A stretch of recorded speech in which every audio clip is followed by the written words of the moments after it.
An antique mirror, covered with a thick layer of dust, stood for many years in the attic of a house about which there were bad rumors.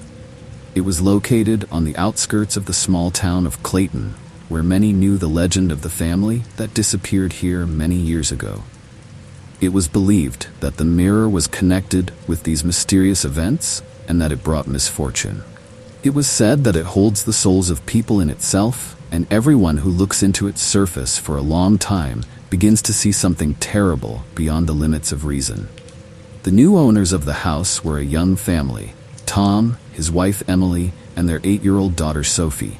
They did not believe in superstitions and gladly bought a spacious house at a bargain price. At first, everything was fine. The family enjoyed new opportunities, adapting to life in a new place. But after a couple of weeks, strange things started happening in the house. At first, it was barely noticeable, rustles and creaks at night, which could easily be attributed to old wooden beams. But soon Sophie began to wake up screaming and complaining about strange dreams. She saw a tall woman with long black hair standing by her bed and calling her up somewhere. Emily comforted her daughter, convincing her that these were just nightmares. But soon she began to hear strange sounds herself. One day, when Tom was on a business trip, Emily, putting Sophie to bed, noticed her daughter nervously glancing at the stairs leading to the attic. "Mom, there's someone walking around again," the girl whispered. Emily knew that no one could be in the attic. All the doors to the house were locked. She decided to check everything herself to calm her daughter down. Taking a flashlight with her, she went upstairs. It was dark and cold in the attic. The air seemed stagnant, and dust hung in the air like a thick curtain. Emily searched all the corners but found nothing suspicious.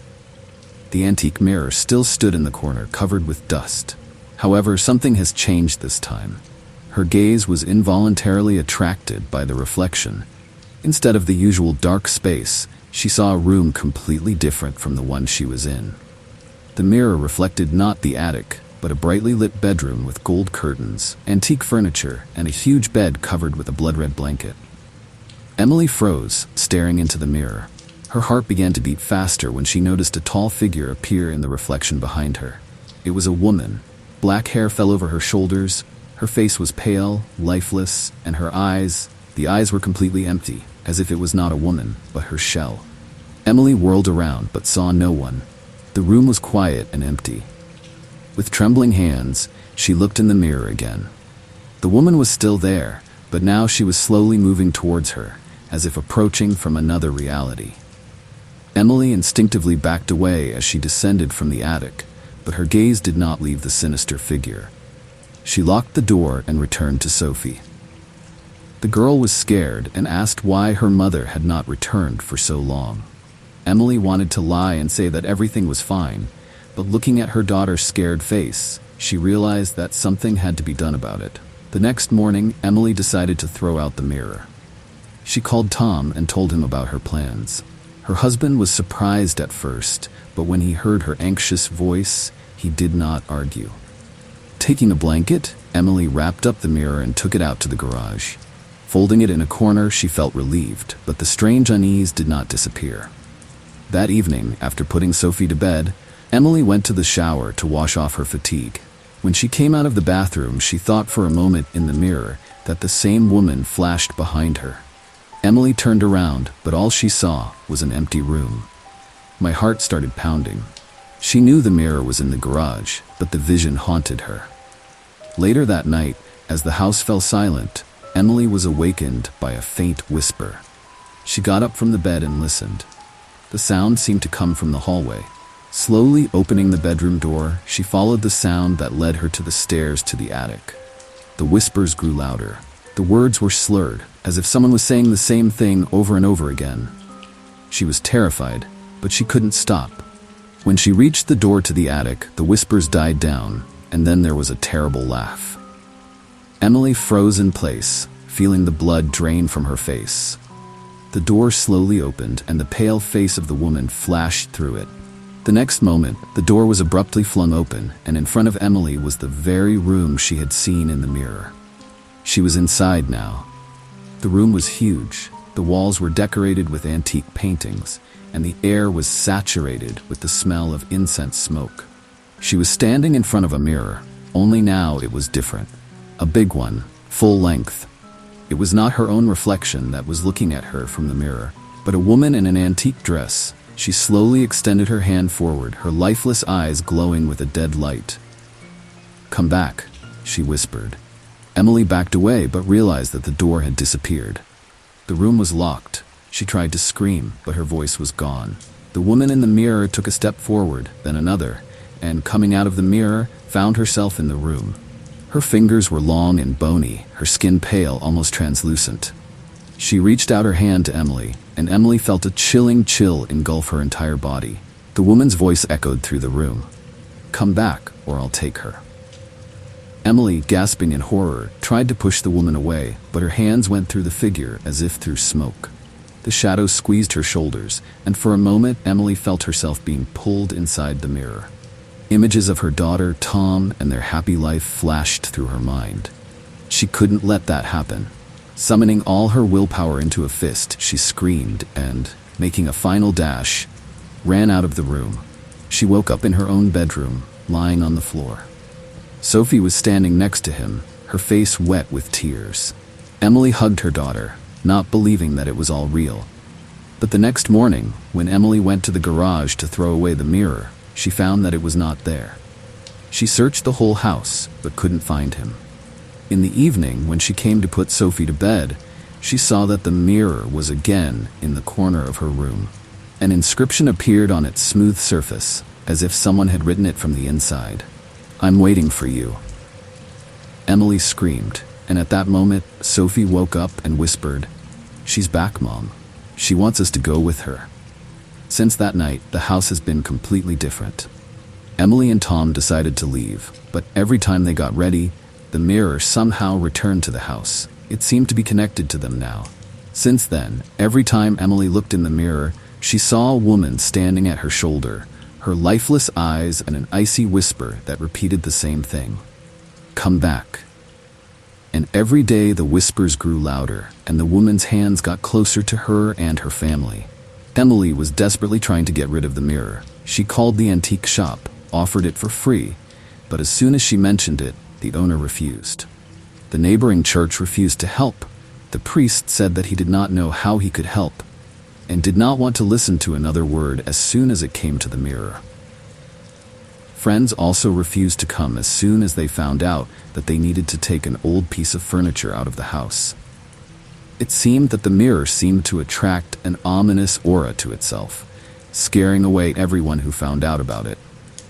Every night, after Emily tried to get rid of it, the mirror somehow returned back to Sophie's bedroom. Every time it got heavier and heavier, it seemed to have grown roots in their house. Tom noticed that strange black veins, like cobwebs, began to emerge from the corners of the mirror, as if from cracks. Emily didn't know what to do. She felt a sticky fear gradually spreading in her head, as if a mirror was penetrating her consciousness. One night, Emily was woken up by Sophie's shrill scream. She jumped out of bed, her heart pounding in her chest. Rushing to her daughter's room, she saw that the door had slammed in her face, and despite all her efforts, she could not open it. Frantically knocking on the door, she heard Sophie screaming from inside. "Mom, help me. She's here. She's coming to me." Emily felt panic creep over her. She pressed her shoulder against the door and pushed with all her might. The door finally gave way, and she burst into the room. Sophie was sitting on the floor in front of the mirror, her face distorted with horror. The child couldn't take her eyes off the reflection, as if something was pulling her inside. Emily rushed to her daughter, grabbed her by the shoulders and tried to pull her away from the mirror, but the small body slipped out of her hands, as if an unknown force was holding the girl in place. Suddenly, the light in the room began to fade, and something moved in the mirror. A woman with long black hair began to slowly rise out of the darkness, as if coming out of the depths of hell itself. She was approaching, her pale hands reaching out to Sophie. Her eyes glowed lifelessly with a dead light. "Come back," the woman whispered. Emily screamed, trying to shield her daughter, but an invisible force threw her aside. She hit the wall and lost consciousness for a moment. When she came to, Sophie was standing right in front of the mirror, her hands touching the glass, and her eyes were closed. The girl's face was calm, as if she had fallen into a deep sleep. "No," Emily screamed, jumping to her feet. She rushed to Sophie, grabbed her by the shoulders, and started pulling her back. At first, the girl stood motionless, as if petrified, but then suddenly her body jerked and she began to scream. An eerie, piercing scream echoed throughout the house, deafening and shaking the walls. "She's dragging me, Mom. Help me," Sophie screamed, clinging to Emily.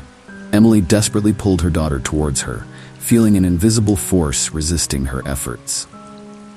The mirror began to vibrate, cracks ran along its surface. But instead of breaking, it seemed to become transparent, opening the door to another world. The woman on the other side took another step forward, her eyes burning with a chilling light, and her mouth stretched into a sinister smile. "She's going to take me, Mom. Don't let me go," Sophie screamed, her voice shaking with terror. Emily couldn't take her eyes off her daughter's face. And with every moment she spent next to the mirror, it seemed to her that the world around her was dimming. Long black tentacles began to break out of the mirror. They wrapped around Emily's legs, pulling her and Sophie closer to the cold surface. She felt her strength waning, her arms weakening. "No, I won't give it to you," Emily screamed, trying to hold her daughter back. She raised her hand and, gathering all her strength, hit the mirror. It shook, but it didn't break. The woman in the mirror only grinned ominously. Her face began to distort, her eyes filled with a black void. Sophie continued to scream, her hands loosened, and she began to slide towards the surface of the mirror. Emily gasped and yanked her back. The woman in the mirror let out an eerie, inhuman scream, her face contorted in wild rage, and the mirror suddenly flashed with a bright light. Emily felt a sharp pain as the light burned her skin. She screamed and fell to her knees, closing her eyes. The last thing she heard was Sophie's scream, and then her hands loosened and everything went silent. When Emily woke up, she was lying on the floor and the room was empty. Her body ached with pain, and there were tears in her eyes. She jumped to her feet and looked around, but Sophie was nowhere to be found. The mirror was back in the corner, but now its surface was ordinary, like any other mirror. It no longer glowed or vibrated. "Sophie?" Emily screamed, her voice breaking in desperation. She rushed all over the house, searching every room, but her daughter had disappeared. Emily returned to the bedroom and stood in front of the mirror. Her face was distorted with horror, and her lips were trembling. She touched the glass, expecting a cold touch, but felt the warmth. And at that moment, something moved in the depths of the mirror. Sophie's face appeared in the reflection, barely visible as a shadow. The girl looked at her mother with empty, dead eyes, her hands reaching for the glass. "Mom, help me." Her voice was weak, as if it came from a deep pit. Emily screamed, her fingers wrapped around the edges of the mirror. She tried to do something, but she didn't know what. Her heart was bursting with horror and pain. She could not leave her daughter there in this darkness. But the more she tried to get through the mirror, the further Sophie got away from her. And suddenly, with a terrible screech, the mirrored surface trembled again. Black tentacles burst out of her depths, wrapping around Emily's arms, and she shook, trying to escape. Sophie disappeared. Her face disappeared into the mirror, and the same woman appeared in her place. She was looking at Emily with a nasty grin, her eyes glittering with rage and triumph. "You won't see her again," she whispered, and her voice echoed through the room. The mirror exploded with a deafening scream that shook the walls. Emily screamed, her voice merging with a wild scream that filled the entire space. She tried to pull away, but the tentacles pulled her closer to the mirror. And at the last moment, before her consciousness went out, she heard Sophie's soft, pain-filled voice. "Mom, don't leave me." Emily fell to her knees in front of the mirror, her body exhausted from the struggle, and her soul as torn with horror. Emptiness gripped her as the last, ghostly image of her daughter disappeared into the depths of the mirror. She couldn't believe Sophie was gone. Her cry of despair echoed through the empty house, echoing off the walls. But at that moment, a whisper came from the mirror again, like a faint, trembling breath. "Mom, I'm here." Emily's heart stopped. She stared at the mirrored surface, on which the outlines of the room slowly began to appear, but distorted and gloomy. Sophie's figure stepped out of the darkness again, but she no longer looked like the girl Emily knew. Her face turned sickly pale, her hair was matted, and her eyes seemed to sink into black voids. Sophie's voice became hoarse, distorted, as if thousands of screams and tears had passed through her throat. "She took me away." Emily couldn't take her eyes off her daughter. Her hands trembled as she slowly touched the glass, and she realized with horror that she could not break through this thin border. The mirrored surface seemed as dense as a wall, but at the same time she could see Sophie standing on the other side, reaching out to her. "No, no, no!" Emily was hysterical, banging her fists on the mirror, feeling a wave of unbearable pain rise in her soul. "I'll get you out, I promise." But her voice was drowned out by the terrible raspy laughter coming from the depths of the mirror. The woman with long black hair reappeared behind Sophie. She stood grinning, her fingers seemed to float in the air around the girl's head, and words came out of her mouth as if whispered directly into Emily's mind. "She's mine now, you can't save her. Never." Sophie slowly turned her head and looked at her mother with empty eyes full of endless longing and suffering. She opened her mouth but could not utter a word. Her lips only moved in a silent scream, and then her body began to disintegrate like sand in the wind. Hair, hands, eyes, everything slowly turned into dust, carried away by an invisible stream until it disappeared completely. Emily screamed, stretching out her hands to the disappearing image of her daughter, but only burned herself on the icy surface of the mirror. She fell to her knees, crying and sobbing, clenching her fists so hard that her nails dug into her palms. Her heart was bursting with pain. The realization that she had lost her daughter was tearing her soul apart. And then the woman in the mirror leaned toward Emily, her face twisted into a sinister, insane grin. "You can join her if you want," she whispered, her voice sweet as poison. "Just one touch, and you'll be with her. Forever." Emily's head snapped up. Tears streamed down her cheeks, her eyes darted from rage to despair. She slowly got to her feet and, looking straight into the woman's eyes, gritted her teeth. "No," she said, her voice trembling, but there was fierce determination in it. "I'm not going to let you take me too. I'll get her back, even if it costs me my life." The woman recoiled, her face contorted in an expression of savage anger.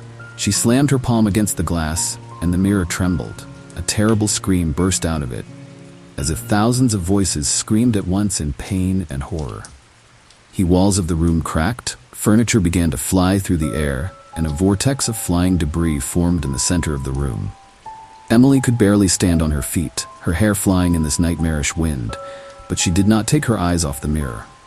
She knew what she had to do. Summoning all her strength, she rushed to the mirror and, taking the nearest chair, with fury and insane determination, hit the glass with it. The mirror is cracked. Once, then again. The woman's face contorted in pain. She screamed, but Emily didn't stop. She beat on the glass, not noticing how the shards cut her hands. Blood dripped onto the floor. Her blows were strong and desperate. Each time she screamed along with the mirror until it finally shattered. The room fell into a deathly silence. Emily stood in the middle of the rubble, breathing heavily. Her hands were shaking, blood was flowing through her body, but she felt that her spirit was not broken. She slowly sank to the floor, covering her face with her hands. Everything inside her was empty. Sophie didn't come back. The mirror disappeared, but with it went the last hope of getting her daughter back.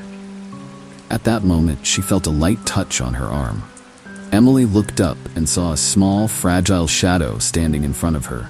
Her heart skipped a beat when she recognized her daughter, as pale and ghostly as before in the mirror. Sophie stood in front of her.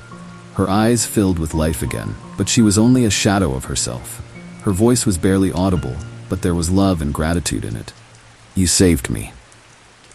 Emily hugged Sophie, her arms passing through her, but she felt warm. They stood there, surrounded by the shards of the mirror, mother and daughter united in a final moment of love, before Sophie's ghostly image slowly faded into thin air, leaving Emily alone with her pain and devastation. For months after that, Emily lived in the shadow of that nightmare. Tom tried to help her, but he couldn't understand. No one could. She saw Sophie in her dreams, heard her voice, felt her presence, and every time she passed by the place where the mirror stood, The faint scent of lilac hung in the air, which always reminded her of those days when her daughter was alive and nearby.